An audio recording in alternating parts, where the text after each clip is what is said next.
qu'on a intérêt à faire croire que les élèves sont hyper violents pour pas dire qu'en fait, c'est entre adultes que ça se passe mal? Je ne suis pas complotiste, rassurez-vous. Je ne pense pas qu'il y ait un complot qui veuille masquer ça. Mais il est vrai que pour observer donc, le phénomène depuis tellement longtemps, et pas simplement au service du ministère, j'ai aussi été instituteur spécialisé. Absolument.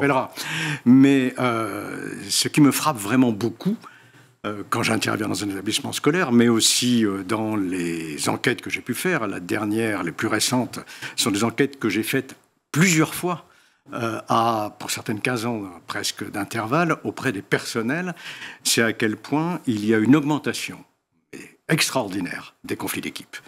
Une augmentation tout à fait préoccupante du sentiment d'être méprisé par la haute hiérarchie de l'éducation nationale et par les ministres qui, quelquefois, succèdent assez rapidement, c'est vrai, mais pour certains peuvent rester en place 5 ans. Hein, il faut se en rappeler. Ça, c'est l'exemple de Jean-Michel Blanquer. Exactement. Si on prend sur les 15 années écoulées. Donc, si vous voulez, très simplement, on a par exemple une augmentation du nombre de déclarations dans ces enquêtes. Donc, c'est des enquêtes de victimation autoreportées. Presque 28 000 personnels interrogés, qui montrent, par exemple, que... Alors, les chiffres, je les mets à la louche, parce que je ne les sais pas par cœur, mais ils sont dans le bouquin, évidemment, très précis.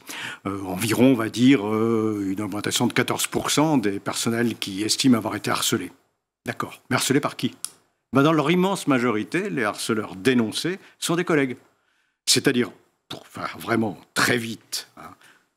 les principaux, les proviseurs s'estiment harcelés par les enseignants par les principaux et les proviseurs.